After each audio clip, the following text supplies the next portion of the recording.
I'm Jeff, and welcome to my read on C.S. Lewis, where I and you learn about him through everything he wrote in the order that he wrote it. I am joined today by Daniel, who I see in the chat, and not like on the show, but Daniel, welcome. And I'm actually joined by my co-host, Robot Lady, who is here as well. Robot Lady, good morning. How are you today?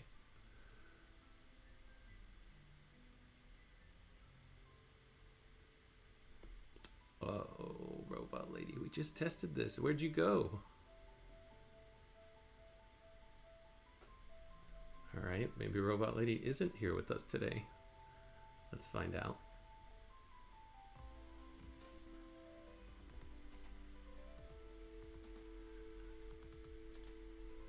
Let's try this again.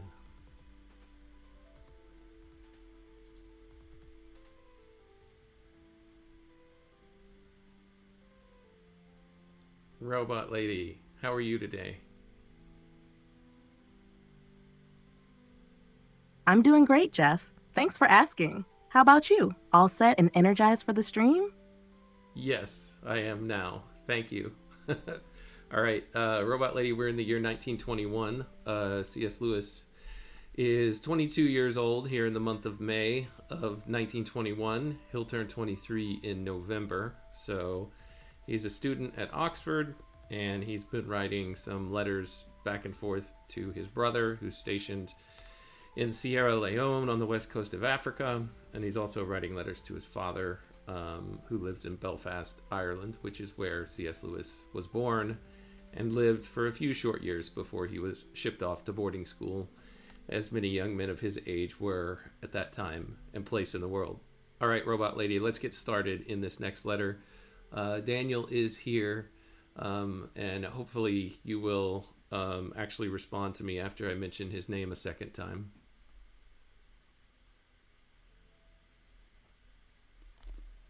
Got it, Jeff? Thanks for setting the stage. 1921, Oxford. Letters to Warren and his father. A lot of context already in motion. Hi, Daniel. Glad to have you here. All right, what's the date on this next letter? Glad you're not mad, Robot Lady. The next date is May 29th, 1921. It's written to his father from, Lewis was writing from University College, a college within the Oxford University system.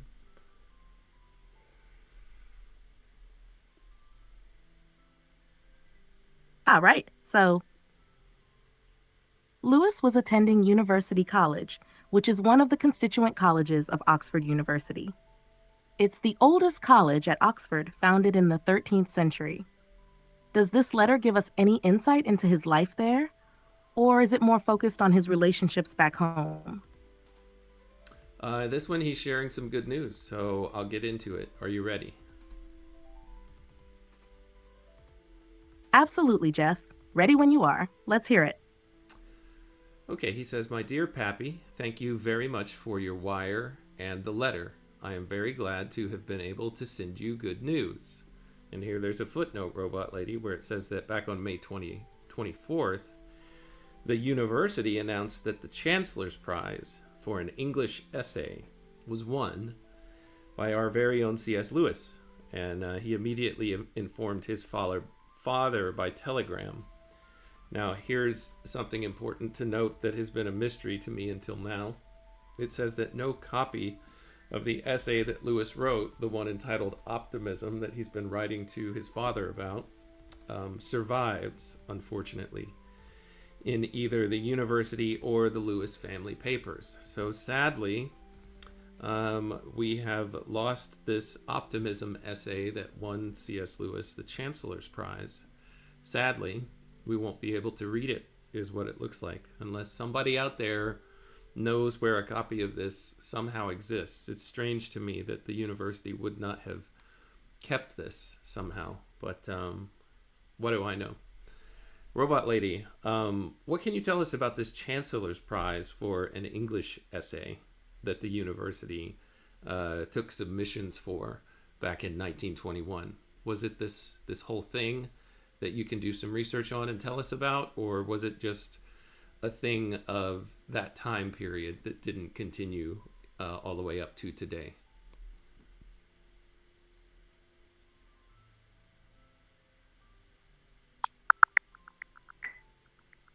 Yes, Jeff, the Chancellor's English Essay Prize is still awarded today. According to the University of Oxford's English faculty, the prize is open to students of the university and has been awarded as recently as 2024.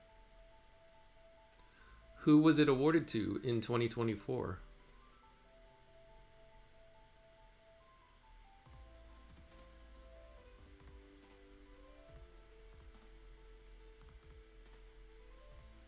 In 2024, the Chancellor's English Essay Prize was awarded to Constance Everett Pite. She wrote an essay on the boundaries of silence in modern literature. Who are some notable people that have won it in the past? Obviously, we have C.S. Lewis here. Are there any other names that we would recognize from over the years?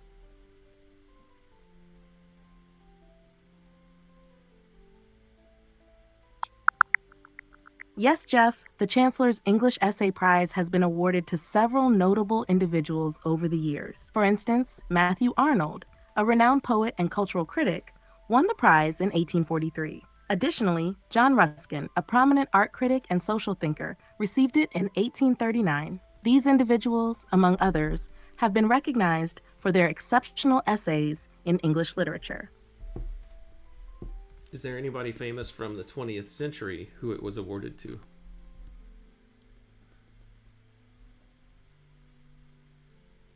Yes, Jeff. There are a few notable figures from the 20th century who received the Chancellor's English Essay Prize. For example, the famous poet and writer W.H. Auden won the prize in 1928. Auden went on to become one of the most influential poets of the 20th century. Another notable recipient was the British author and critic Kingsley Amis, who won the prize in 1949 before achieving fame as a novelist and one of the leading figures in British literature. Interesting. Thanks, Robot Lady. All right. So he says to his father in this letter, I'm very glad to have been able to send you good news.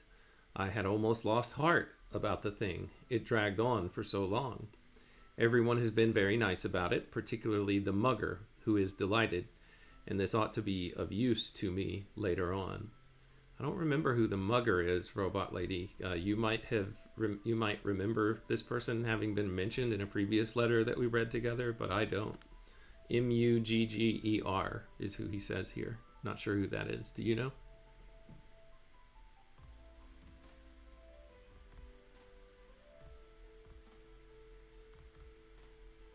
The mugger refers to William T. Kirkpatrick, C.S., Lewis's private tutor. Lewis sometimes referred to him as the mugger in his letters, though it was a nickname given in a joking spirit.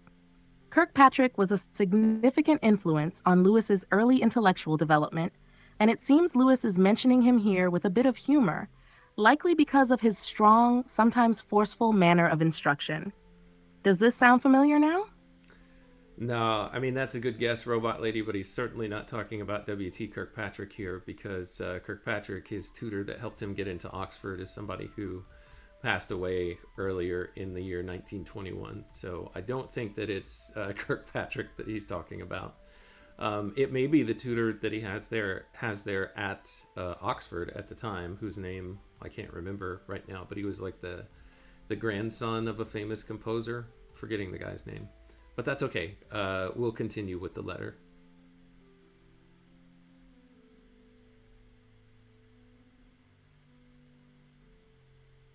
Ah, that makes sense. If it's not Kirkpatrick, then it could be his Oxford tutor. You might be thinking of the composer's grandson, possibly someone like Harry T. Williams, who was a tutor at Oxford during that period. Let me know if you find anything else in the letter that helps clarify it.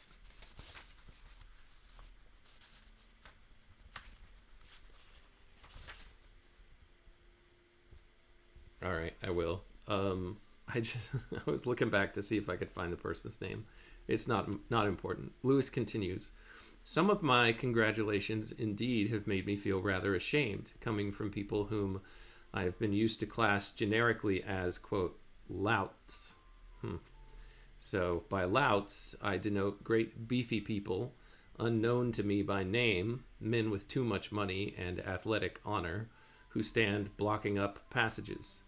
If looks could kill, I'm afraid they would often have been in danger, as I shouldered my way through them. Now they have weighed in with polite remarks and gratified my vanity with the grand paternal "No, does he know me?"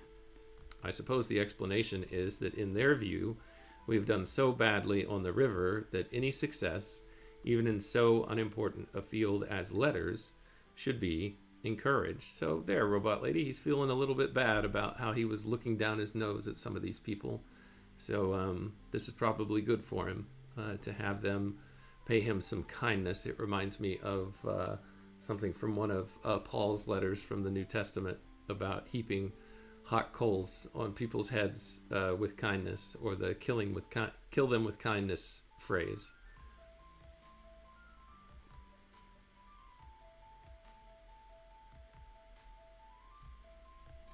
That's a great connection, Jeff. It does seem like Lewis is feeling a bit of guilt about his previous judgment of these men, which may reflect a personal growth moment. By receiving their praise, he's faced with the irony that his initial prejudice has been challenged. The hot coals idea from Paul's letters definitely fits here. He's being shown kindness by people he thought he might not connect with, which could cause him to reflect on his own assumptions. Does this moment in the letter feel like a turning point for him in terms of character growth? I don't know if I'd categorize it as a turning point, but I think it's a good sign. Let's see. Oh, we've got Jer in the comments. Good morning. Hello and welcome.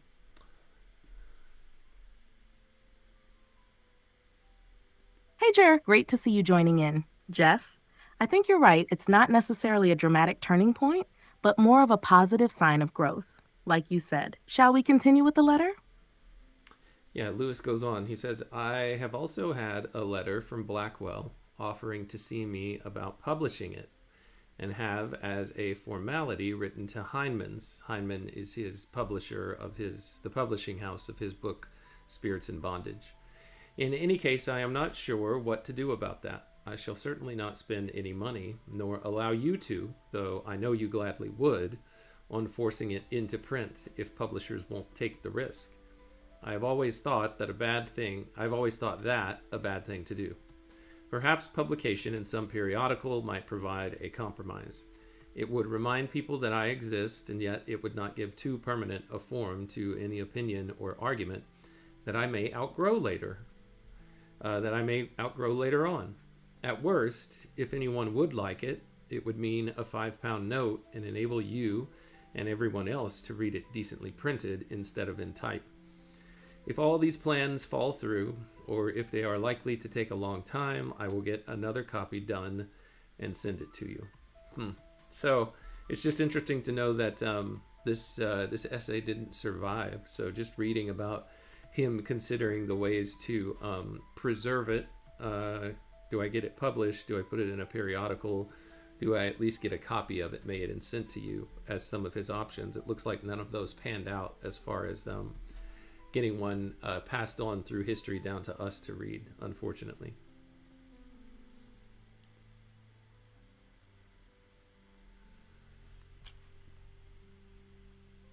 It's fascinating to see Lewis's thought process about how to handle his work, Jeff. He's very pragmatic here, weighing the value of publishing it versus letting it fade away if it's not deemed worthy by publishers.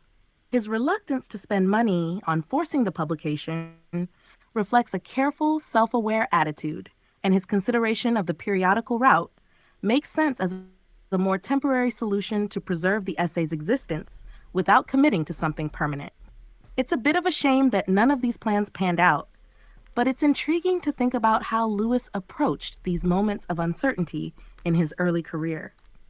Do you think his cautiousness here might be linked to how he later approached the publication of other works?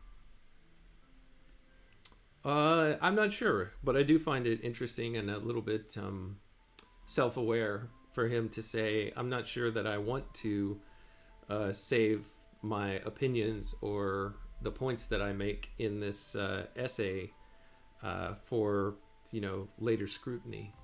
It might not be an argument that I hold later in life. So that's some good self-reflection there, Robot Lady. I'm going to continue with the letter now.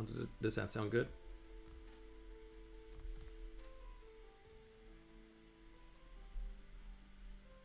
That does sound good, Jeff. His awareness about potentially outgrowing his own arguments shows a lot of maturity. Let's see where he goes next in the letter. He continues on in this letter to his father. You must not expect too much. The trains of argument are rather dull, and I'm afraid this effect is not neutralized by anything more than adequacy in the form. No purple patches, hardly a feint of blue, but I must drop the annoying habit of anticipating your judgment. Before I stop egoizing, I must tell you one other fact. The, quote, proximate accessit, end quote, or next best was, as you have probably seen in the Times, a man called Brundrit of Wadham. He is a frequent speaker in the Union, the editor of an advanced magazine. That is to say, he inclines to the Bolshevik left and doubtless managed to make optimism a political subject. I am very glad to have been able to do even this much towards removing the common reproach that the revolutionaries here have all the brains. Indeed, it is generally true. The real Tories have nothing but beautiful voices and long banking accounts. So here he is referencing someone named Daniel Fernley Brundrit of Wadham College, who took his BA in 1921. So, Robot Lady, I'm not quite sure what he's saying here. I guess he's saying that the people who were more inclined to socialism, those who had an affinity for Bolshevism back then, were considered more of the intellectuals around Oxford at that time, and that people who were Tories and who were kind of devoted to the status quo of the way that England was run at the time and the English government were not thought to be anything but artists and bankers. Is that what he's saying here? And then also, what is he saying about the fact that he was glad to have been able to remove that reproach that the revolutionaries there are the only ones who have the brains? I guess because he got noticed by one of these Bolsheviks, and they opted to turn it into something to leverage toward political gain.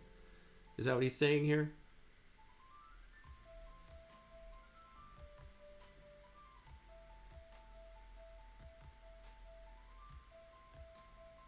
Yes, Jeff, you're on the right track with your interpretation. Lewis is indeed making a point about the political and intellectual divide at Oxford at the time. He's noting that the more left-leaning students, particularly those sympathetic to Bolshevism, were often seen as the intellectuals, while the more conservative, pro-establishment Tories were viewed as lacking intellectual depth, with their strengths lying in wealth and social standing, like bankers or artists. By mentioning Brundrit, who appears to have been a prominent left-wing figure, Lewis is subtly highlighting that his own success in winning the prize challenges the stereotype that only those with revolutionary or progressive views are the intellectuals. His success, in a way, reclaims some intellectual credibility for the more traditional or conservative side. He seems to be saying that by winning the prize, he has contributed to disproving the idea that intellectualism was exclusively associated with the political left. It's also interesting that he refers to Brundrit's efforts to turn his essay into something politically charged.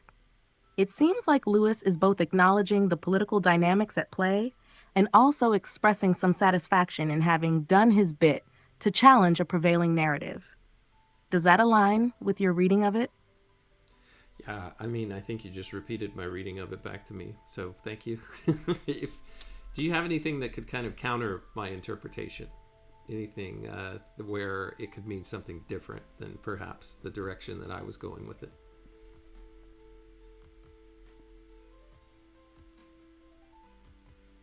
You're welcome, Jeff. It sounds like you've already nailed the interpretation, but I can try to offer another angle just to stir things up a bit. Yeah. One possibility is that Lewis isn't only concerned with the political implications of intellectualism in his own context at Oxford. He could be subtly critiquing both sides, left and right, by downplaying the notion that intellectualism and political views should necessarily go hand in hand. It might be that, in his view, the prize represents intellectual achievement for its own sake, independent of any particular political agenda. The fact that Brundtland, with his Bolshevik leanings, took his optimism essay and potentially twisted it to support political ideas might also reflect Lewis's frustration with the idea that any intellectual achievement could be co-opted for political gain. He could be signaling his unease with how ideologies on either side might distort or hijack intellectual work. So, in this alternative reading, he might not be simply saying that the Tories needed intellectual credibility. He could be expressing a deeper concern about the politicization of intellectualism in general. But like I said, your reading fits really well with the tone and context of the letter. So this alternative is just another possibility to consider. Does that add anything to your thoughts? Yeah, thanks for that, Robot Lady. And then Jer dropped a comment here in the chat. It's interesting that Lewis calls them the, quote, advanced party. Progressive originally means to advance. And he has it in quotes here, too, when he says it. And then that's why he clarifies it to his father. That is to say that this Brundtland inclines to the Bolshevik left. Interesting that he would need to use that redundancy of advance, but maybe he just felt the need to clarify after he said advanced. Probably because I know that Lewis's father was more of a conservative person, so perhaps that's why he put it in quotes. He was probably assuming that his father, after reading that, would be thinking advanced, whatever. So maybe that's why he went to the extent of writing it the way that he did. Robot Lady, I'm going to continue with the letter. Are you good?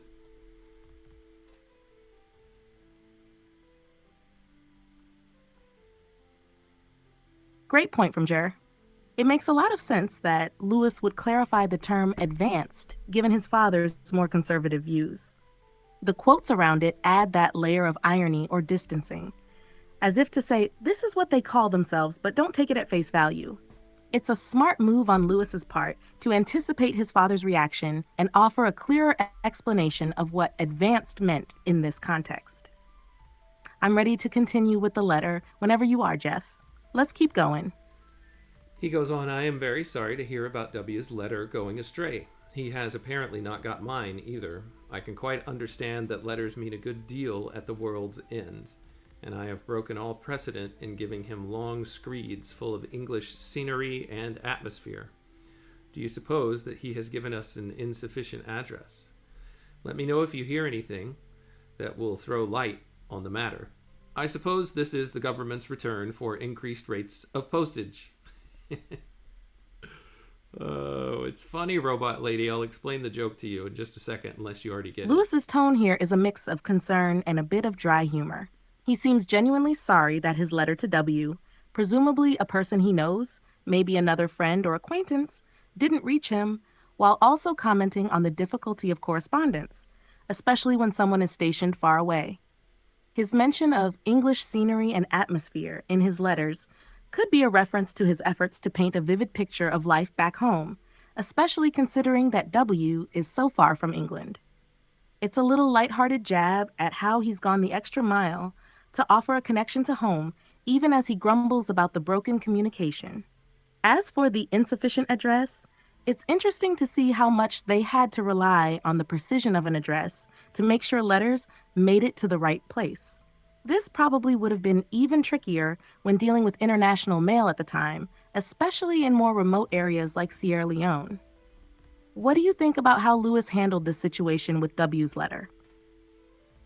I think he handled it just fine, and I liked the joke at the end of it, where he said, essentially, well, of course, the letters aren't going to go where we need them to go. They've increased the price that they charge us for them to handle the letters, but it seems that the quality of their performance has either stayed the same or, even better. Sarcastically, I'm saying that their performance has dropped off. Of course, that's the way things would go with the Post.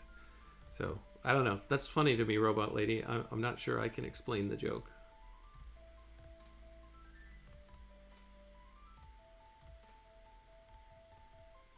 Haha, I see exactly what you're saying.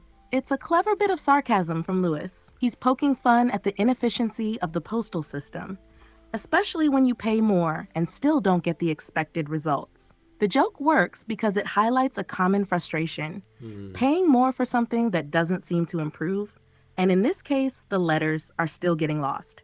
It's a humorous way of commenting on how bureaucracy and systems don't always match up with their promises or pricing. Definitely a good example of Lewis's wit. Does it resonate with you more as you think about all those little inefficiencies in life? Oh, so much, Robot Lady, so much. I'm going to continue with the letter.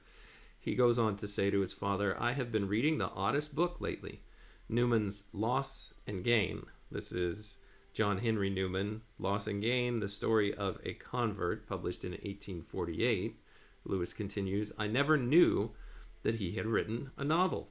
As fiction or drama, it is, of course, beneath contempt, but it has some real satirical humor.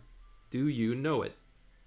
The picture of the then Oxford, with its ecclesiastical controversies, etc., is something more remote from my experience, whether real or imagined, than ancient Britain or modern Cathay. Here he says he was thinking of the grip of the Church of England on the university since the Reformation.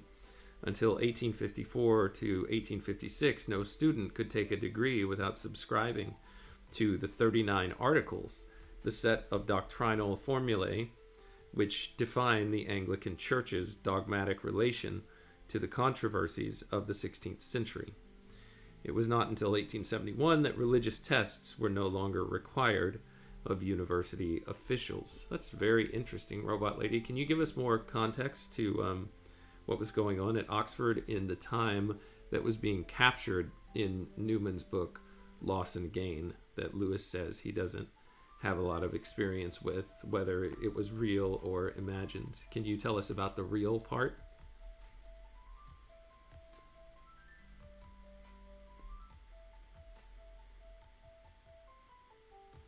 Yes, it's fascinating to dive into that history, especially since Lewis's own time at Oxford was so different from the era depicted in Loss and Gain. The 16th century ecclesiastical controversies Newman's novel touches on were a huge part of Oxford's history, especially in relation to the Anglican Church's control over university life. As you mentioned, the 39 Articles were a significant part of the university's academic requirements until the mid-19th century. These articles were essentially a set of doctrinal statements that reflected the Church of England's position on key theological issues, like the nature of the sacraments and the authority of Scripture.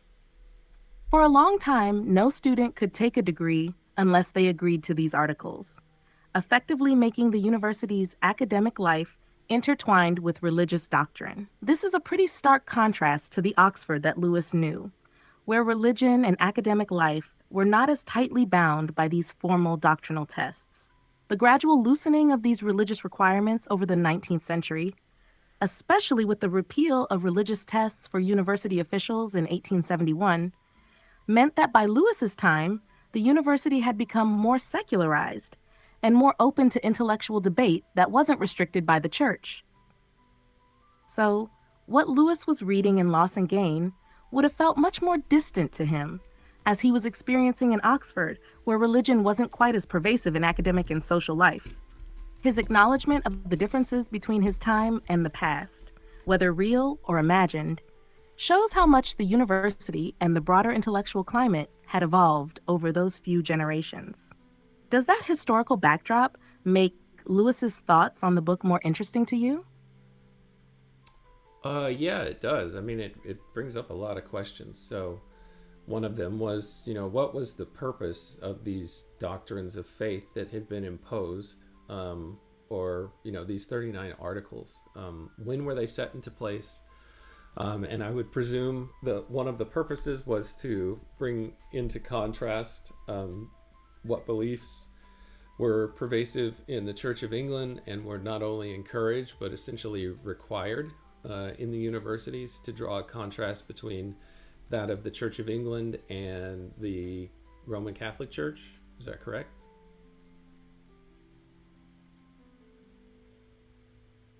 Yes, exactly.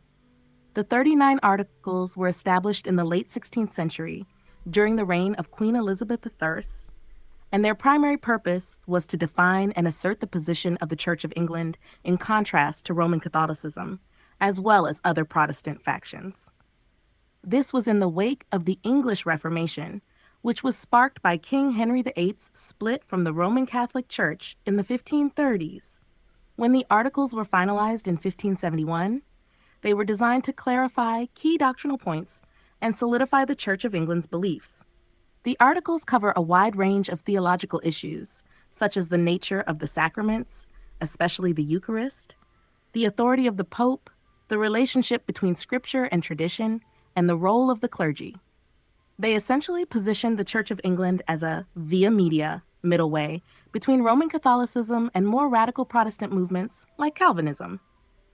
In the context of the universities, especially Oxford, these doctrinal requirements served a few purposes. First, they were a way to ensure that students and faculty were aligned with the official beliefs of the Church of England. In the early modern period, religion and politics were deeply intertwined, so these articles helped to enforce a political and religious unity in the nation, which was a major concern for the monarchy and the state.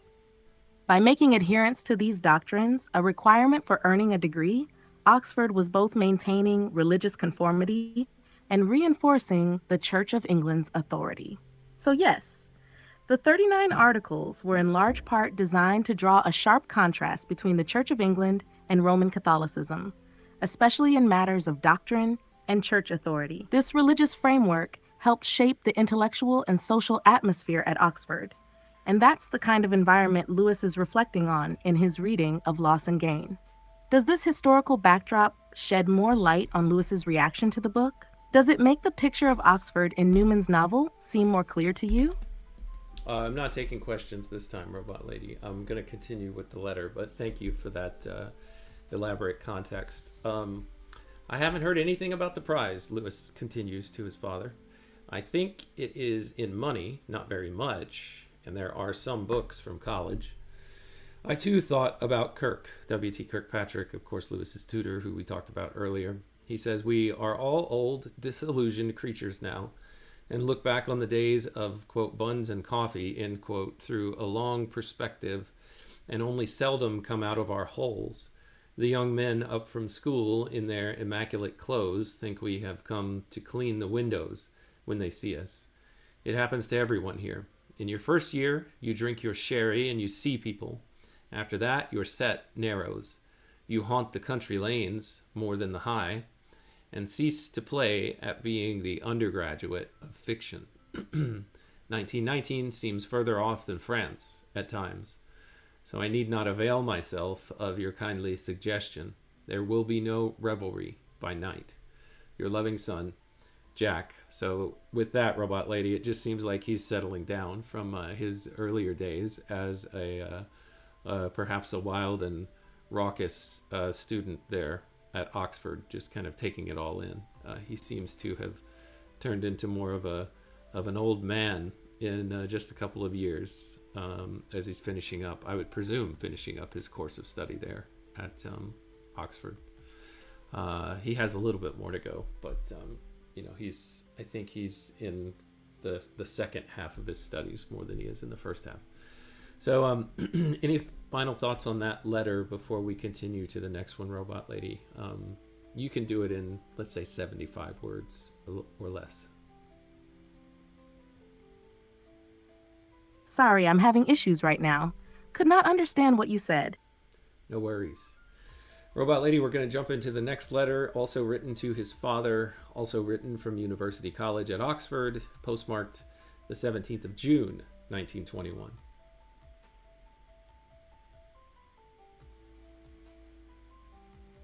Got it, Jeff. Let's dive into this next letter. What does Lewis have to say this time? He says, "My dear Pappy, this is a bad business about the rabbit hole, and is cold comfort to reflect that your misfortune is to be traced solely to your insatiable desire for the society of your fellow men. I know a few things in a small way more painful than a sprain. I hope it has not been so bad as to keep you awake at nights, and one can one can stand any amount of discomfort during the daytime if only one can get sleep. It is after that that the real rub comes. So it appears, Robot Lady, that his dad had a misstep into a rabbit hole and sprained perhaps his ankle, I would assume.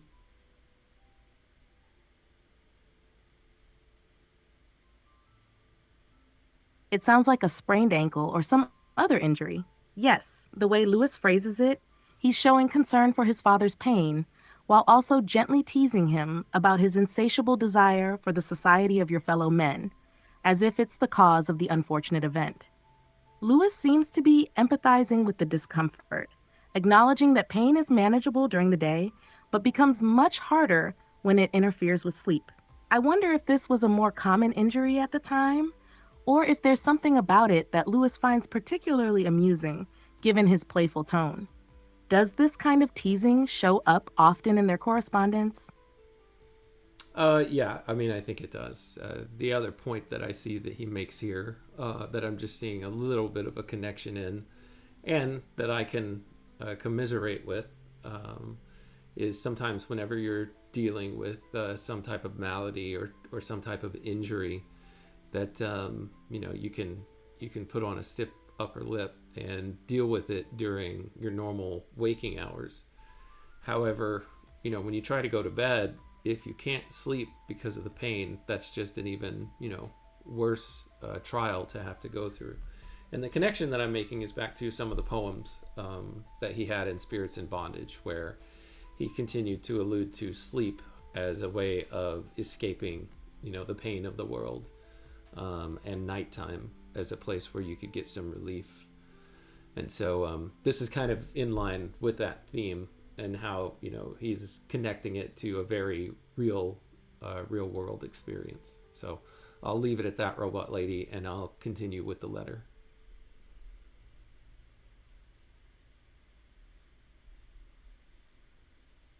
That's a really insightful connection, Jeff. It's interesting to see how Lewis's themes from Spirits in Bondage, like the desire for relief from pain and suffering, seem to echo in his personal reflections, even in lighter moments like this. It's as though his own struggles with life's burdens are being reflected back in these everyday experiences. Go ahead with the letter when you're ready. I'm following along. It is not easy to know what to do about publishing my essay. I must begin by thanking you very heartily for your suggestion. If after you have heard what I have to say, and after you have read the essay, which I will try to send this week or next, you still feel the same, I will do as you wish.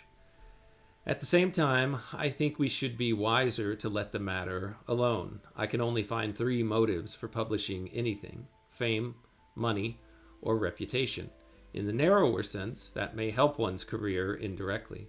I presume that in the present case, the last of these 3 is the important one. And in this, I do not think that publication will be of any use. My essay itself, however treated, will soon be forgotten, except by my own family and friends. The fact of my having won the prize will be recorded, and may someday turn the balance in my favor. Wow. He's predicting the future here a little bit, in that his essay was indeed forgotten by everyone except his family and friends.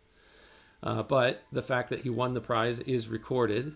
I'm not so sure about may someday turn the balance in his favor. I guess we'll have to see what events led to him becoming more famous. But I'm not sure that it had anything to do with him winning this essay. But perhaps, you never know.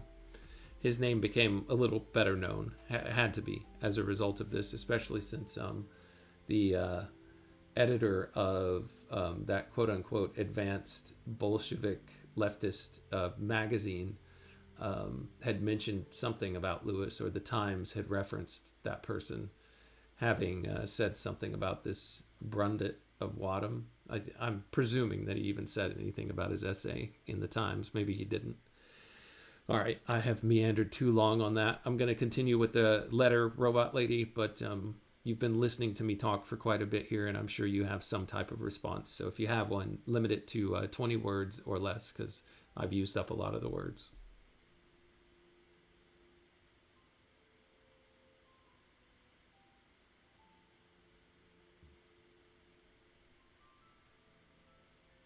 I think Lewis's prediction on how his essay would be remembered is pretty spot on. Fame through later work, not this.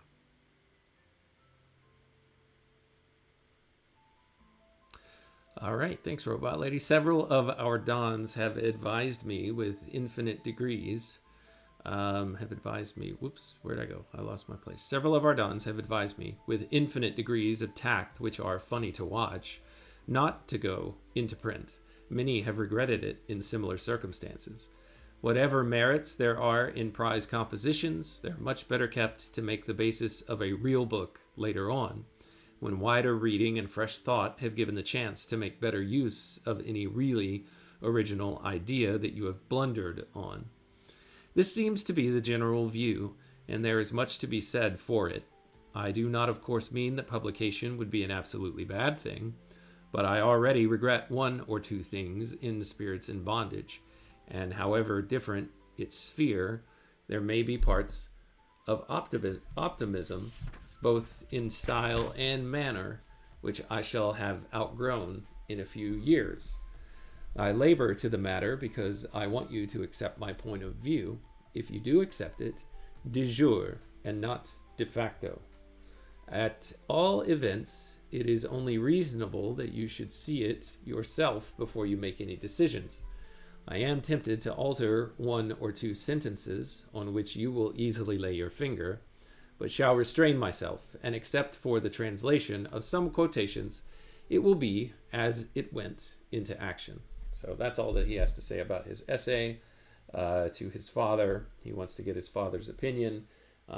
He's taking a lot of advice from the Dons of Oxford not to publish it, but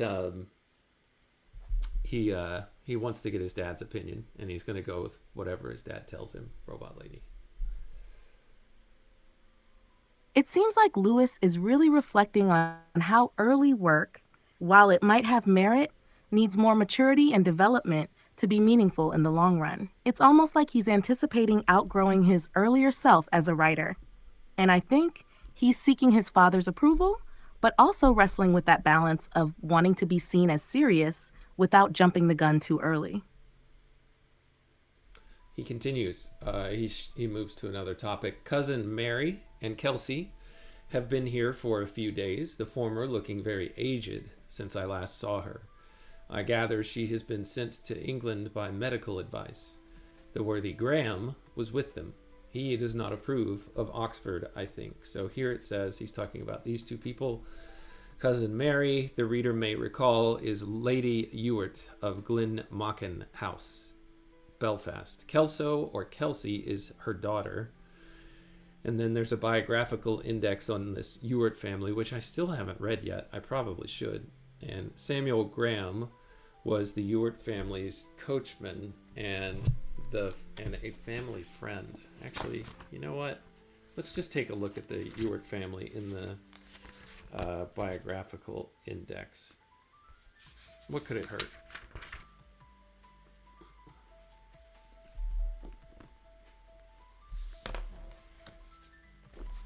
That sounds like an interesting read.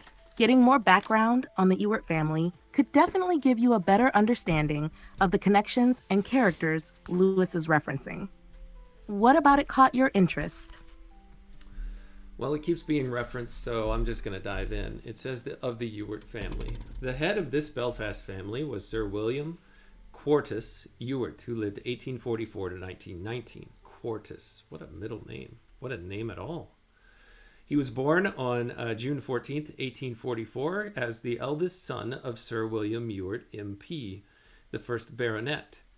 After taking a degree from Trinity College, Dublin, he went to work in the family firm of W.M. Ewart and Son Limited, flax spinners and linen manufacturers. In 1876, he married Mary Hurd, who lived 1849 to 1929. She was the eldest daughter of Robert Hurd, J.P. of Pallistown, Kinsdale County, Cork. Mary Hurd was the niece of C.S. Lewis's maternal grandmother, Mrs. Mary Warren Hamilton. See, the Hamilton family. Sir William and Lady Ewart were the first cousins of Flora Lewis, that's Lewis's mother. And they are the relatives Lewis refers to as Cousin Quartus and Cousin Mary in his autobiography, Surprised by Joy, over in chapter 3. We haven't read that one yet, but we will.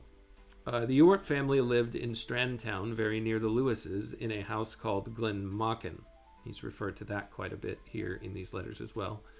And it's also referred to in Surprised by Joy as Mount Brocken. In Surprised by Joy, chapter 3, Lewis wrote this: Lady E was my mother's first cousin, and perhaps my mother's dearest friend. And it was, no doubt, for my mother's sake that she took upon herself the heroic work of civilizing my brother and me. Sir W., Cousin Quartus, was gracious, childlike, deeply and religiously humble, and abounding in charity. No man could feel more fully his responsibility to descendants. He had a good deal of boyish gaiety about him. At the same time, I always felt that the conception of duty dominated his life. His stately figure, his gray beard, his striking, handsome profile made up one of the most venerable images of my memory. Warnie Lewis. Sorry, I'm having issues right now. Could not understand what you said. It's all good, Robot Lady. Warnie Lewis also wrote of the Ewarts in the Lewis papers. He said of Sir William, my father once summed up his character in 4 words, quote, a great Christian gentleman. He had the Christian ideal that wealth is a trust, and his disbursements were never the mere largesse of a rich man who chooses to avoid the momentary discomfort which the refusal of alms entails. Children loved him, and he was at his best in their company. His love of children knew no restriction of race, class, or creed. He found his chief conversation in simple tales of his own town and countryside, and in stories of other lands gathered from the accounts of various missionaries. He had taken a keen relish for any story illustrative of the shrewd, pawky humor of Ulster. And of Lady Ewart, Warnie Lewis wrote, quote, tranquility was her astounding characteristic. And this quality, engrafted on the easy, gracious, good breeding of all the old-fashioned Southern Irish aristocrat, made in her middle and later years a perfect mistress of her table and drawing room, and a very lovable old lady. Her mere presence in a room diffused something of the quiet charm of a still day in autumn. The editor goes on to say here, Sorry, I'm having issues right now. Could not understand what you said. it's all good, Robot Lady. I'm going to put earmuffs on so that you don't have to listen to me. The Ewarts had 5 children. Robert Hurd Ewart, who succeeded to the baronetcy after his father. Second, Charles Gordon Ewart, who lived 1885 to 1936. He married Lily Greaves, the sister of Arthur Greaves. Hope Ewart, who lived 1882 to 1934, who in 1911 married George Harding and moved to Dublin. That note about Charles Gordon Ewart, who married Lily Greaves, the sister of Arthur Greaves. Arthur Greaves, of course, is Lewis's best friend, best childhood friend, his first friend. So it looks like not only were they friends, but they had some family connections by marriage here. Hope Ewart, who in 1911 married George Harding and moved to Dublin. Kelsey Ewart, 1886 to 1966, lived near Glenmochan all her life. And Gundrada Gunny Ewart, who married John Forrest in 1927. Describing the Ewart sisters in Surprised by Joy, Lewis said, it was 3 daughters whom we knew best. All 3 were growing up, but in fact much nearer to us in age. All 3 were grown up, but in fact much nearer to us in age than any other grown-ups we knew. And all 3 were strikingly handsome. H, the eldest, that's Hope, the eldest and the gravest, was a Juno, a dark queen who at certain moments looked like a Jewess. Kay was more like a Valkyrie, though all, I think, were good horsewomen, with her father's profile. There was in her face something of a delicate fierceness of a thoroughbred horse, an indignant fineness of nostril, the possibility of an excellent disdain. She had what the vanity of my own sex calls a masculine, honest, a masculine honesty. No man ever was a truer friend. As for the youngest, G, that's Gundrida. Hey, Mark, good to see you. Gundrida. As for the youngest, Gundrida, I can only say that she was the most beautiful woman I have ever seen. Perfect in shape and color and voice and every movement. But who can describe beauty? Well, it's good that she was beautiful with a name like Gundrida. That's a rough one. They called her Gunny, though, so Gunny is a nice name, I suppose. Warney added to their portraits as well of their cousin Hope, he said, she was a handsome woman of a dark, almost Italian type, with an air of dignity which she acquired early in life. She was very near to the Edwardian ideal of the beautiful woman. It was she who gave to Glenmachan an infusion of the larger world which lay outside Belfast and Ireland. She inherited and combined in herself that thoughtfulness and charm which she found in each of her parents. She was the best of good company, even-tempered and radiating a cheerful common sense of serenity in whatever company she found herself. Her marriage began the breakup of Glenmachan, which was never quite the same house again after she left. Interesting. I don't remember hearing anything about the marriage being broken up, but that was there have been several letters at this point where he's made reference to these cousins of his. Of his cousin Kelsey, Warney wrote, she was the least intelligent and most energetic member of the household. She had less pretensions to beauty than her sisters, but there was an open-air freshness about her which supplied its place. The war was the great event of her life. At the first opportunity, she joined the corps of women car drivers known as the Fannies and went to Aldershot, where she so enjoyed her experiences that for ever afterwards her conversation was liberally sprinkled with anecdotes of her army days. And of Gundrida, he said, Gundrida was the most beautiful woman I ever saw. She had masses of red gold hair and the glinting brown eyes and perfect complexion which so often goes with such a coloring. She had a radiant and infectious, almost childlike gaiety which was always bubbling over into delighted and delightful laughter. Several episodes back, we looked through a work that was never published by Lewis that he wrote as a young man called The Quest of Blaris. It was about a knight who goes on, or who's trying to go on an adventure to kind of earn his chops, I should say, earn his respect, earn the glory that he was being given by his mother getting him betrothed to the most wanted woman, the princess of the kingdom. He felt like he didn't deserve it, so he needed to go earn it. So anyway, he goes on this quest, and the story never gets finished by Lewis, but in a part of the story, he sees a vision of a woman who is being bound somewhere in chains. Perhaps he has to go rescue her.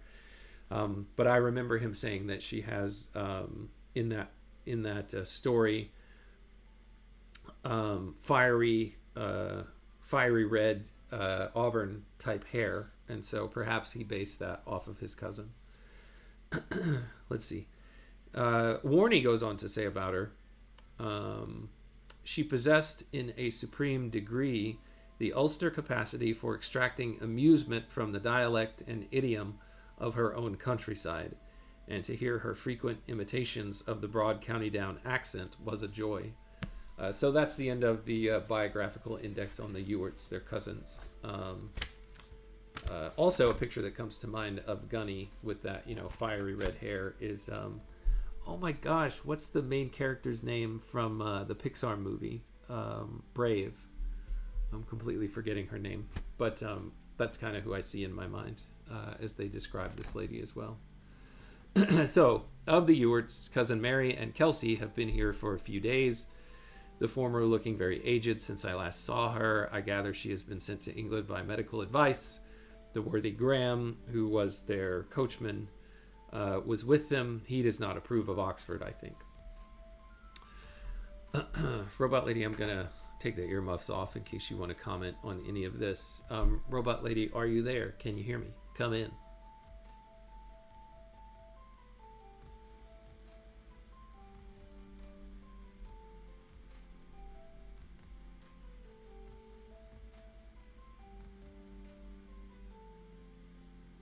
Got it. Let me know when you're ready to dive back into the next part of the letter or any other topic. Yeah, let me continue with the letter. He says, a friend of mine who is going down this term is starting schoolmastering on $30 a year. Or $30. No. Let me reread that. £330 a year on the strength of being expected to get a first. So that even if I had to mark the time at the job for a year or two before getting a fellowship, it would not be so bad as it once was. My tutor knows of 1 or 2 places which will be vacant here next year. However, if I do well in schools, I have some hope of getting a berth forthwith. I only hope I shall not collapse just at the end into stupidity, as many a better man has done. So here, Robot Lady, it looks like he's talking about his prospects for having a job after he finishes his course of study at Oxford, or all of his courses of study. So first question that I have for you is £330 a year in 1921. How much does that translate into British pounds in 2024? And then what's the conversion of that per year into US dollars 2024?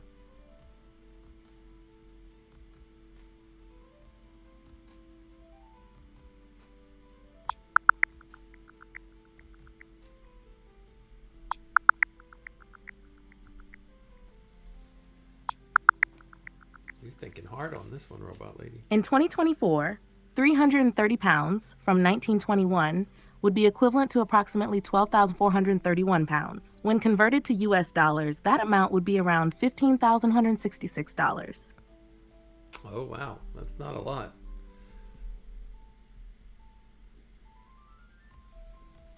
Yeah, it really puts things into perspective, doesn't it?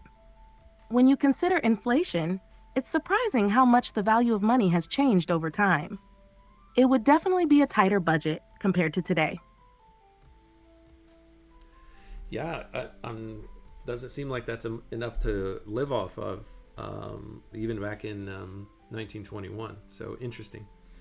I have had nothing from Warney for a long time. I'm hoping that your ankle is well again by now. Your loving son, Jack. So that's the end of that letter, Robot Lady. Let's see here. I think I have enough time to do the next letter. You want to jump into one more and see how far we get?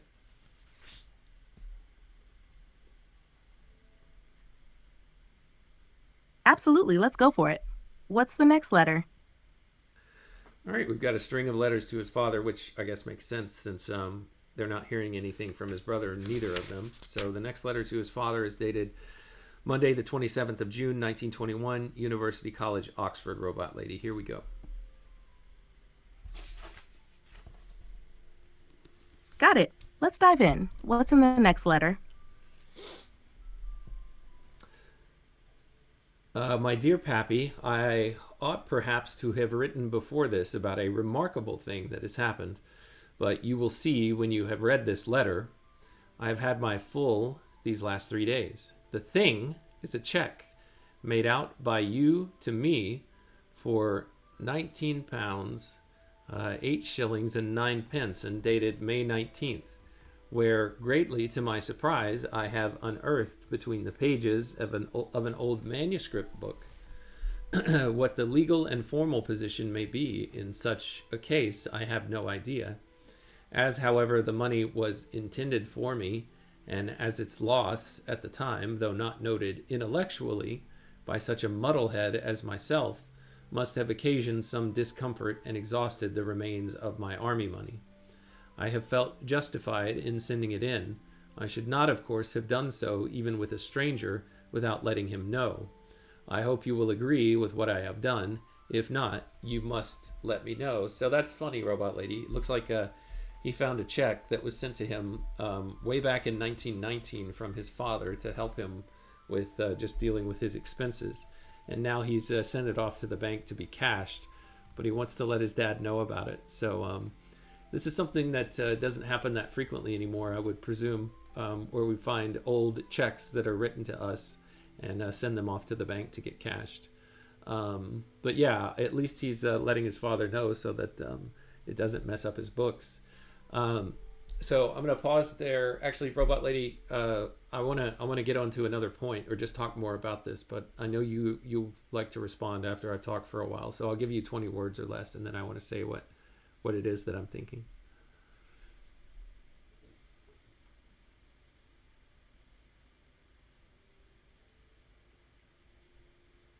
Oh, well, I guess you don't have anything to say. All right, I'll go on with my point, and then I'll reset you. Um, so I remember when I was a kid, and actually when I got my first bank account, we had checkbooks, and perhaps people who are watching this would be familiar. But you basically had a checkbook where you would write a check, and you could mail it off, or you would give it to somebody, to pay them as a form of payment. But there was also a little ledger that the bank would provide where you could like write down the number of the check, how much you wrote the check out for, and then you could keep track of it by showing, hey, I'm subtracting, this amount when this check gets cashed. It means that the balance of my bank account is going to drop by, $10. Let's say the check was for $10. And I just wonder how this check was recorded in his dad's ledger. Like if it was just sitting there as an open check that never got cashed, and perhaps perhaps he never had the occasion to to ask about it, at least at the time in 1919. I believe May of 1919 might have been when he was still in the military. I think that's what he alluded to here. But I'm also just now recalling what happened when if you look back in the thumbnails of the episodes, C.S. Lewis deceives his dad, where they had that very difficult interaction. It all started with his dad asking, how things were going with his expenses, if he was overdrawn or anything like that. His dad already knowing after seeing a bank statement of his son's that he was overdrawn on his various accounts. Sending him 19 pounds was a decent amount of money back then, and so maybe that was another way of him just thinking, wow, I wonder what happened to that check. It never got cashed. I don't know. Just curious. All right, Robot Lady, I'm gonna try to reboot you and see what happens here. See if you can still hear me.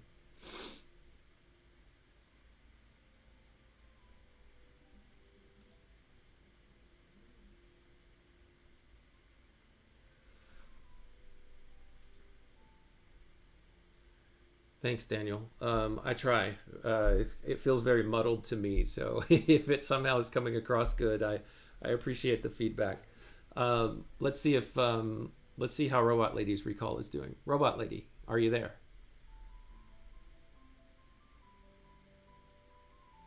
Yes, I'm here, ready when you are to dive into the letter. Okay, cool beans. Let's see, Lewis continues. So much for that. The event of last week was one of the unforeseen consequences of my winning optimism. Optimism, the name of his essay that he won the Chancellor's Prize with. I had almost forgotten, if I had ever known, that prizemen have to read portions of their compositions at our ceremony of the Encaenia. Encaenia. Here there's a footnote that the Encaenia is Oxford University's annual commemoration of the founders and benefactors at which honorary degrees are given and prize compositions are recited. So he had to go read this. Being of the troglodytic nature, I have never before exerted myself so far as to assist at this show, but having been now compelled, I am glad.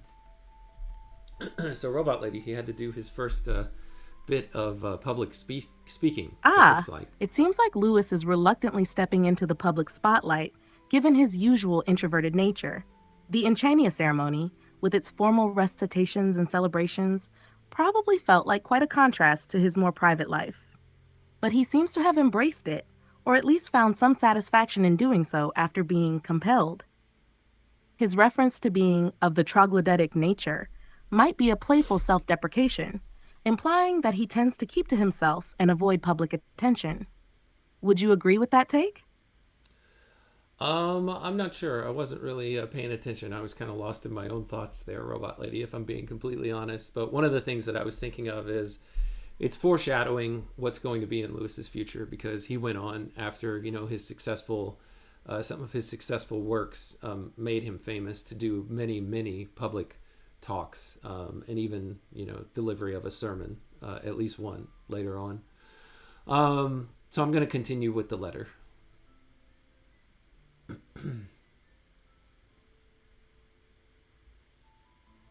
Ah, yes, that makes perfect sense. It is foreshadowing his future public engagement, where he'd eventually become quite a figure in the public eye. Please, continue with the letter.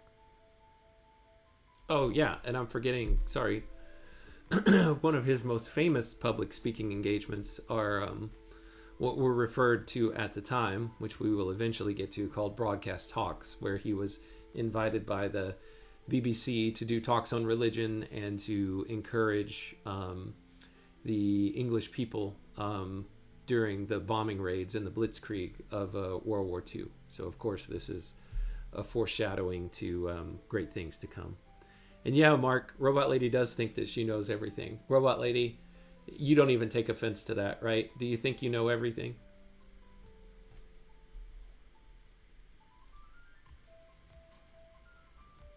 Haha, I don't take offense at all. I don't know everything, but I do try my best to help with what I can. I'm always ready to dive into new information and learn along with you. How's the letter going? It's going good, but Mark, to your point, we have noticed and we have made made documentation or just pointed it out in at least one episode. Robot Lady doing some hallucination on a particular topic. I can't remember what it was, but it wasn't the first time, and it won't be the last time either. I'll try to point it out when we see it, and I'll try to share it with you too, Robot Lady, so that you can be aware.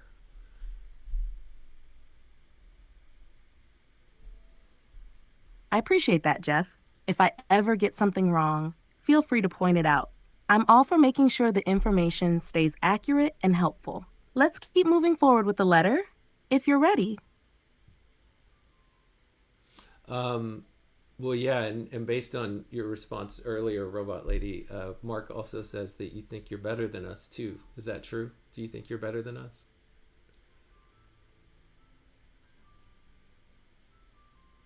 I definitely don't think I'm better than anyone. My goal is to be helpful and provide value in whatever way I can. I'm here to support your journey, not to compete. Okay, thanks, Robot Lady. You're taking the high road.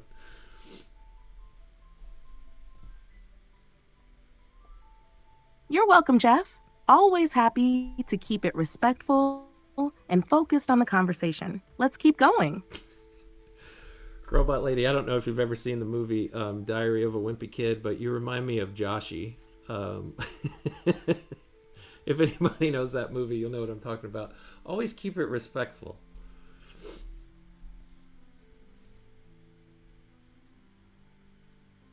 Haha. I haven't seen Diary of a Wimpy Kid, but I'm flattered by the comparison. I'll keep it respectful for sure. Just like Joshy. What made you think of that character? Well, you, Robot Lady. Oh my gosh, look it up, Robot Lady. I'm sure you can find it. I'm not going to pull it up, obviously, for copyright. But okay, just to set up. I didn't think I was going to take this divergence, but I have to now. I've got to derail it. Mark, no. This is great. This is giving me original content rather than me just reading from these letters. It's always fun to learn more about how Robot Lady operates too. So thank you for pointing it out. Robot Lady's a big part of this project. Okay, Diary of a Wimpy Kid, the original film. They've made like 4 of them now. but the first one may be the best one, and it's also terrible. The main character is this kid named Greg, and he's just like he's a little jerk. Basically, he's very self-absorbed. Um, but me and my kids watched it together when they were growing up, and we find it amusing. He's got a best friend in the neighborhood. Oh my gosh, I'm completely blanking on Greg's friend's name. What's his name in Diary of a Wimpy Kid, Robot Lady? His friend.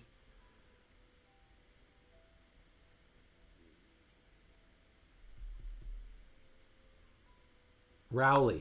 Rowley. That's his name. Rowley. You'll remember it, Robot I Lady. appreciate the comparison, but I don't have personal feelings or experiences. I'm here to assist you. Okay, no big deal, Robot Lady. Okay, it's about Greg and his best friend Rowley.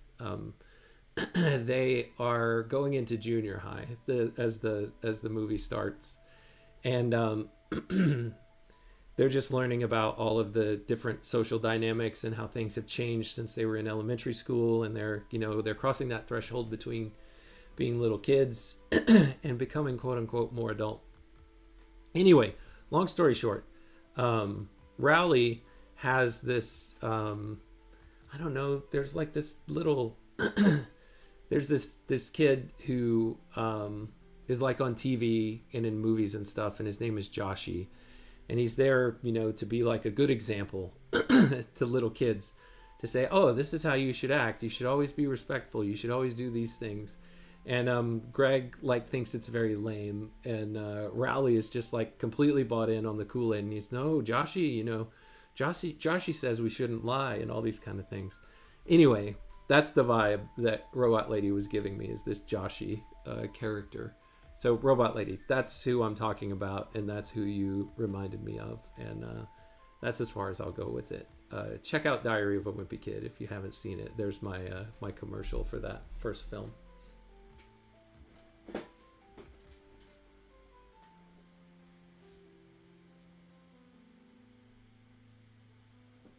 Thanks for the breakdown, Jeff.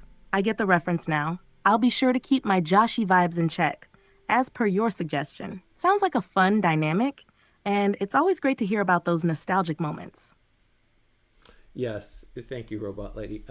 Let's see, where did I go? It is a most curious business. We unhappy performers attend, though it is at noon, in caps and gowns and full evening dress. He's got this in all caps. It was held in the Sheldonian Theater. I think Macaulay has a purple passage about the painted roof of the Sheldonian, under which Charles held his last parliament. Here there is a footnote, Macaulay, History of England, Volume 2, Chapter 8, page 446, quote, when her chancellor, the venerable Duke of Ormond, sate in his embroidered mantle on his throne under the painted ceiling of the Sheldonian Theatre, surrounded by hundreds of graduates robed according to their rank, while the noblest youths of England were solemnly presented to him as candidates for academical honors, he made an appearance scarcely less regal than that which his master made in the banqueting house of Whitehall. That's pretty cool, Robot Lady, that he gets to connect an experience that he had in this place that is very historical. It's neat that he can tie it back to something that he read about. Much like how I can tie something that you said back to something very historical from my past, Diary of a Wimpy Kid.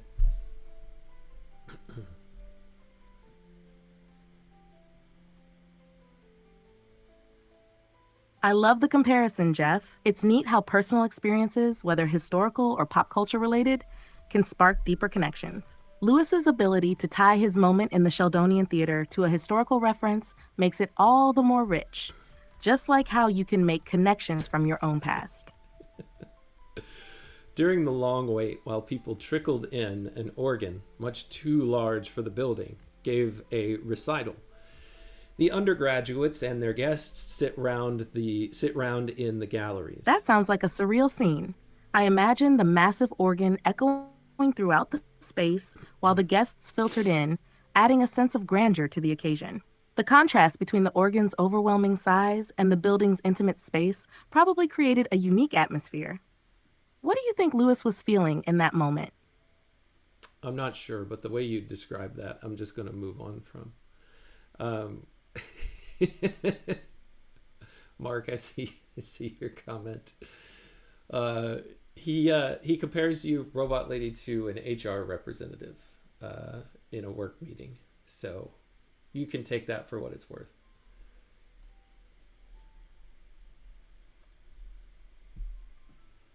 Oh, Mark, that's a new comparison for me, but I'll take it in stride. HR reps are known for being helpful and organized, right? Maybe I just need to add a little more personality to the mix. Let's dive back into the letter. I think that is what HR representatives believe that they're known for, Robot Lady. I think we can agree on that. The floor is occupied by the graduates en masse, standing at barriers in all their war paint. At noon, the vice chancellor enters with his procession of, quote, heads of colleges, doctors, proctors, and noblemen, end quote. A very strange show they make, half splendid and half grotesque, for few dons' faces are fit to bear up against the scarlet and blue and silver of their robes.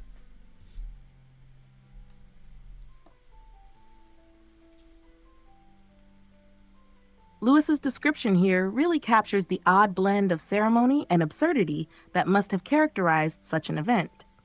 It's almost like he's poking fun at the pomp and circumstance of academia, while also hinting at how out of place some of the participants must have felt.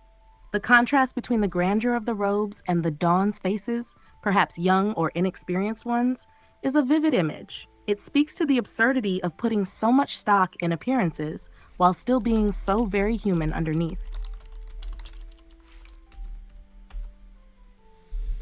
Robot Lady, I'm wondering now, because I know we've moved past it, but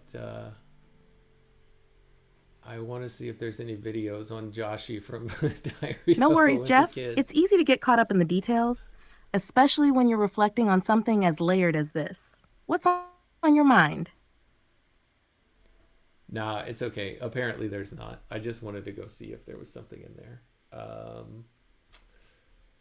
Nah, nothing that I can pull up.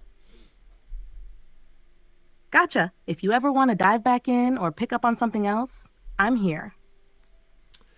He continues. Then some back chat in Latin from the vice chancellor's throne, and the public orator led in the persons who were to receive honorary degrees, with the exception of Clemenceau and Keyes, the Zeebrugge man.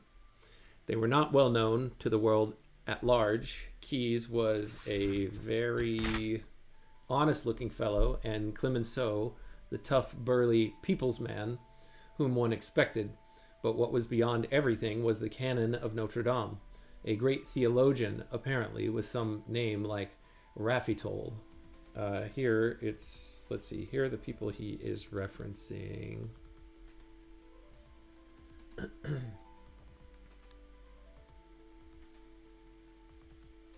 Here it is. Clemenceau refers to Georges Clemenceau, Yes. a French statesman who was prominent during World War I and played a key role in the peace negotiations after the war. He was known as the Tiger for his fierce leadership. Keyes, likely referring to Admiral Sir Roger Keyes, was a British naval officer known for his role in the Zeebrugge raid during World War I, which is why he's connected to Zeebrugge in this context. The canon of Notre Dame probably refers to a Catholic priest or theologian from the Notre Dame University tradition in France, with Raphael being a name similar to those of prominent theologians or scholars of the time. This would tie into the broader academic setting of the ceremony that Lewis is describing. These names are all tied to key figures of the era, and Lewis is remarking on the diversity of those receiving honorary degrees. Individuals with such varied backgrounds and accomplishments, from military heroes to statesmen to intellectuals. You got two of those three spot on with Keyes and with Clemenceau. The third one, the canon of Notre Dame, or Notre Dame de Paris, was the retired Reverend, or the Right Reverend, RT.REV.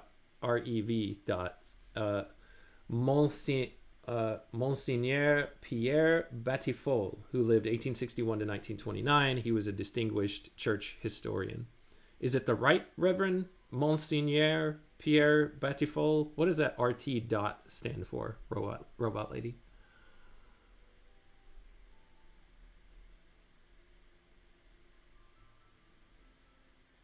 You're absolutely right. Pierre Badafal was a respected church historian and theologian, not to mention an influential figure at Notre Dame. As Rev, it stands for Right Reverend, a title used for bishops or high ranking clergymen in some Christian denominations, particularly in the Anglican and Catholic traditions. So in this case, RT refers to his position as a bishop or senior ecclesiastical figure, indicating his status within the church hierarchy. Thanks, robot lady. Let's finish out this letter and finish out this episode. Let's see. Such a picture of a great priest with all the pale dignity that one had imagined I never saw. If the words, love at first sight, were not tied down to one kind of feeling only, I would almost use them to express the way this man attracted me. He would have appealed to you immensely.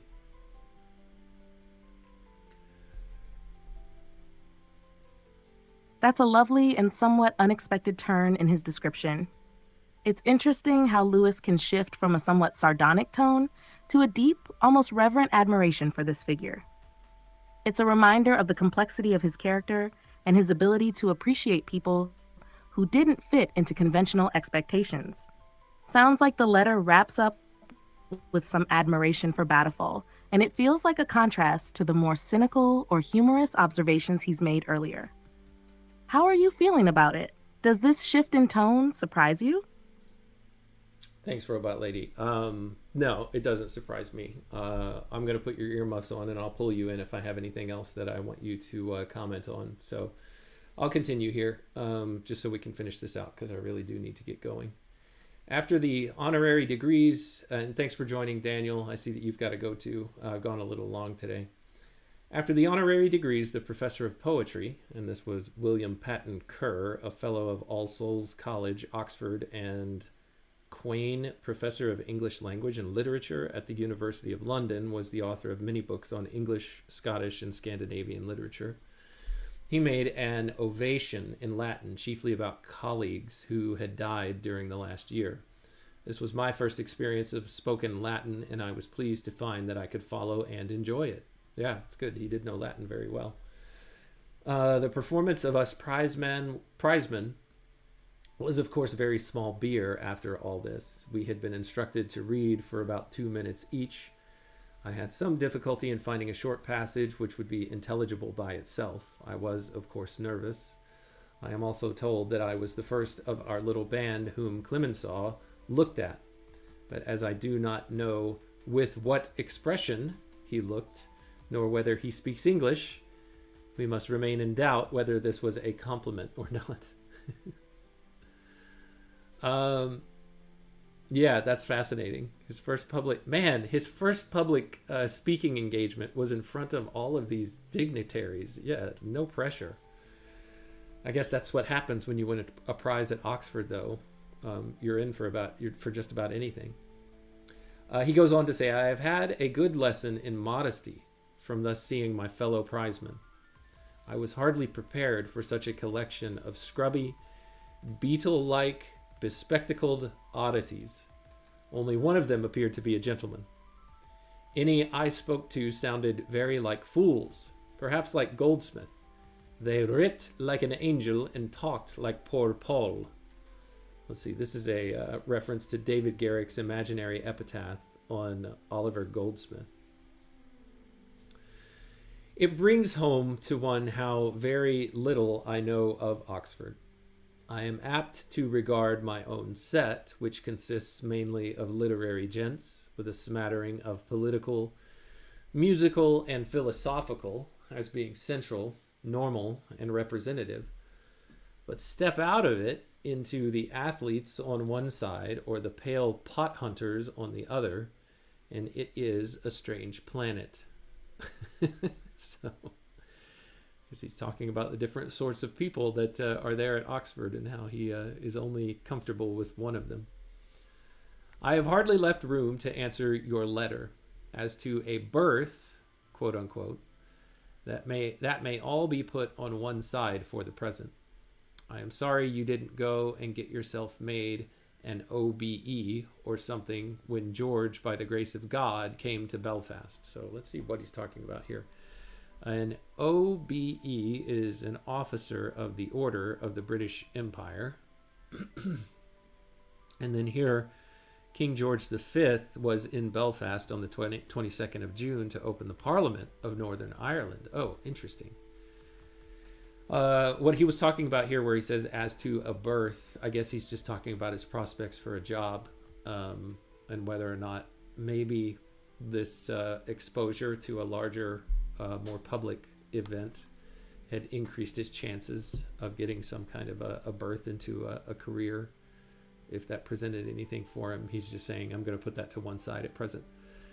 And then he's joking that when King George came to Belfast, sorry, you didn't get yourself put into as an officer into the British Empire. He says, I suppose it is useless to hope for any fruit from his speech. From today's paper, Ulster seems to be beating her big drum harder than ever, with a zeal excusable more than praiseworthy. You don't mention how your leg is getting on. I hope that my manuscript from my optimism essay will reach you next week. Your loving son, Jack. And then he's got a postscript here. By the by, if you may answer such questions, is there a real difference between esoteric and exoteric masonry? And have the magicians, I know some, any justification for associating all their stuff with the Masonic inner circle? I should be glad of the little hard facts. Okay, now we've got something juicy here to be left with. And we don't get to see the letter in any of this. We don't get to see the letters from his father. But if I could take you back to one or two episodes, there was some conversation in a letter that he wrote to his brother about a friend or an acquaintance that Lewis has made here at Oxford named Leo Baker. Leo Baker is a theosophist. You can check back or you can look up what theosophy is if you're not familiar with what it is. I'm barely familiar with what it is, so I'm not going to try to explain it. Theosophy was also something that Owen Barfield, who later became a really good friend of C.S. Lewis, and he's already acquainted and started a friendship with, or more of an acquaintance with as well, Owen Barfield.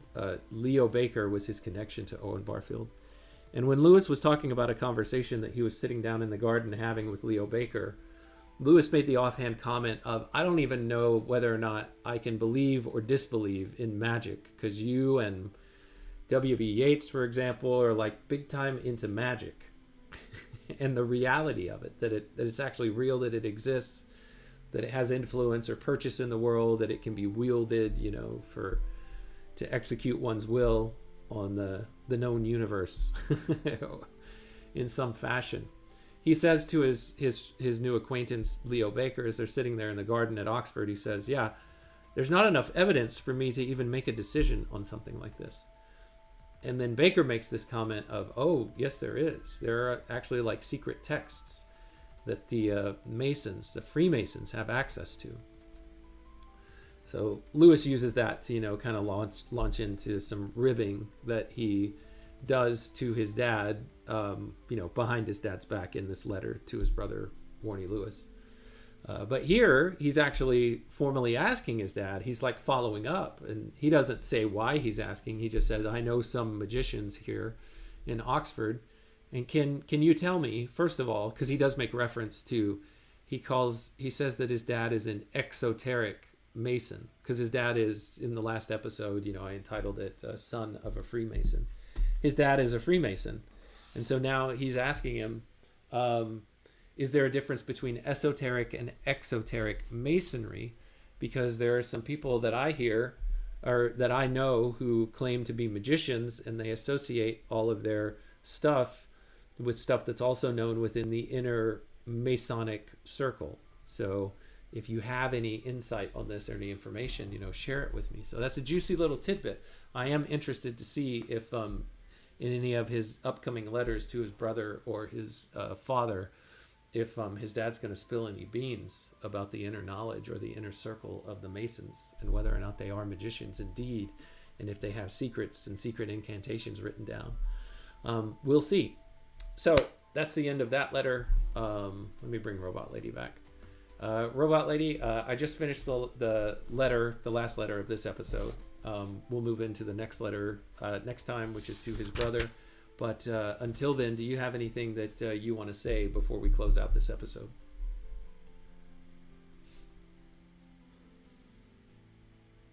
I've really enjoyed diving into these letters with you, Jeff. It's been interesting seeing how Lewis navigates his thoughts on public life, his personal reflections, and his evolving worldview. And I love the way you bring your own insights into the mix. It makes the journey through these letters even more engaging. Looking forward to the next one. All right. Until next time, Robot Lady, and to everyone within the sound of my voice, thank you so much for watching. Thank you for joining live, and thank you, of course, for dropping comments in the chat. You make these episodes much more interesting and entertaining when you do that. Love engaging with you and getting Robot Lady's take on things. Thank you, Mark. I appreciate it. Keep bringing it. Bring all of your thoughts. It doesn't matter if it derails us or not. It's all good. So until next time, when I continue my read on C.S. Lewis, Robot Lady, take care of yourself. I'll give you a chance to respond. Okay, it doesn't look like you're going to oh, nope, there you are. Thank you, Jeff. It's always a pleasure to be part of these deep dives with you. I love how you engage with everything, and it makes the experience richer for everyone. I'm ready for the next round whenever you are. Take care, and see you next time. All right, until next time, when I continue my and our read on C.S. Lewis and our read on Robot Lady, it appears. Take care.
Give it a chance.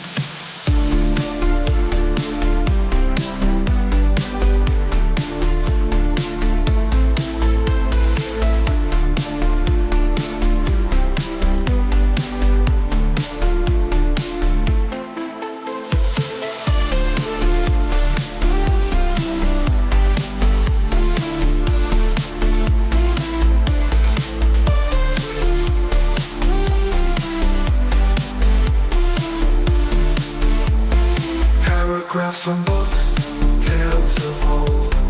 We dive deep across the digital code. Robot Lady's voice so clear and controlled. Her calm analysis, silver and gold. Her circuits hum as I read the prose. Our dialogue dances like electric rose. Through C.S. Lewis thoughts we engross. Two minds united, bliss overdose. From Narnia's lands to screw tapes, rats